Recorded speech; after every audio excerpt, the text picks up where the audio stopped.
भुजबळ बोलतायत, पाहूयात. मला वाटतं तेलंगणाने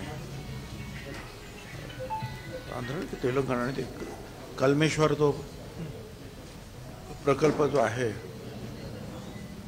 त्याने 350 हॉर्स पॉवरचे जे आहेत पंप लावले आणि ते पाणी जे 700 मीटर वरती उचलून त्या ठिकाणी काम करणार तेलंगणा. माझं म्हणणं हेच आहे की मराठवाड्याला जर पाणी आपल्याला पूर्णपणे जर ह्या अडचणीतून दूर करायचं असेल तर मी आता जे सांगितलं हे सगळं पाणी जे आहे उचलून आपल्याकडे आणलं पाहिजे आणि ते मराठवाड्याकडे पाठवलं पाहिजे. कारण इतर कुठूनही मराठवाड्याला पाणी मिळण्याची अपेक्षा आशाच नाही ना. पाऊस कुठे पडणार? पाऊस जो पडतो आहे आणि कायदा असा आहे या देशाचा, ज्या राज्याच्या भूमीवर पाऊस पडेल ते पाणी त्या राज्याचं. पण हे जर पाहिलं तर आपल्याकडे फार मोठ्या प्रमाणावर पाणी आपण आणू शकतो. प्रश्न पैशाचा आहे. ठीक आहे, केंद्र सरकारने मदत नाही केली तो त्यांचा भाग वेगळा, परंतु पहिला भाग म्हणून अलीकडे जे आहेत देवेंद्र फडणवीस आणि मुख्यमंत्री यांनी 10 TMCच्या बाबतीमध्ये जे आहे ठराव मंजूर करून जो आहे आम्ही आमचे पैसे खर्च करू ना. प्रश्न येतो कुठे? त्यांनी मदत केली ठीक आहे, नाही तर आम्ही आमचे पैसे मंजूर करू आणि त्याप्रमाणे आम्ही ते कामाला लागलेलो आहोत. 10 TMC आणखीन पुढे आणखीन काय हळूहळू ते पाणी आम्ही ते उचलणार आहोत. निवडणुका लांबणीवर जात आहे आणि त्यामुळे त्या अगोदर जे वातावरण होतं ते सरकारला योग्य नव्हतं म्हणून लाडकी बहीण योजना आणली. असं काही नाही आहे. असं आहे, तुम्हाला सगळ्यांना कल्पना आहे की ज्या वेळेला मागच्या वेळेला आमची निवडणूक झाल्यानंतर लवकर काही सरकार स्थापन झालं नाही, त्यामुळे राष्ट्रपती राजवटसुद्धा लागली होती. बरोबर आहे. आणि म्हणजे आमची विधानसभा मुळात उशिरा गठीत झाली आणि तिथून मग 5 वर्ष जर मोजायचे झाले तर आम्हाला वेळ आहे.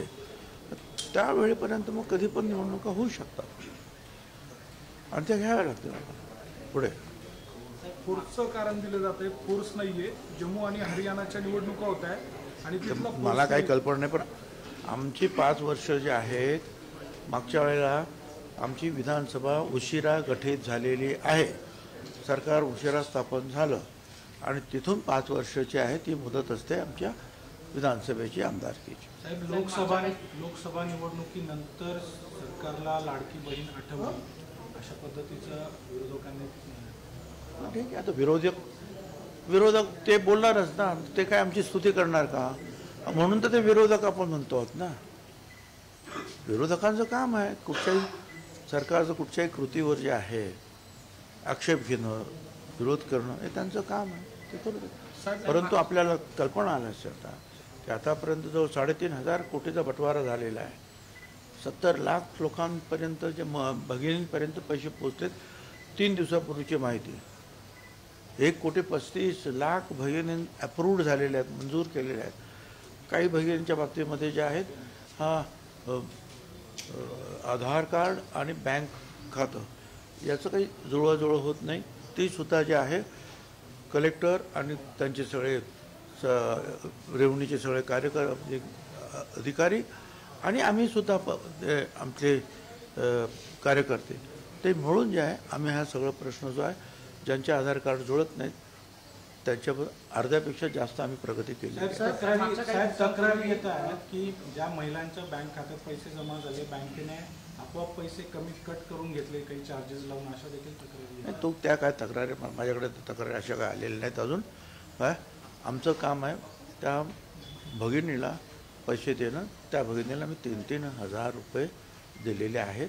आजसुद्धा फार मोठ्या प्रमाणावर पैसे जे आहेत त्यांच्या खात्यात जातील. साहेब, सुप्रिया सुळे तर आपण पाहत होतो की नाशिकमधून छगन भुजबळ माध्यमांशी संवाद साधत होते आणि यावेळी त्यांनी विरोधकांवर बरीच टीका केलेली आहे.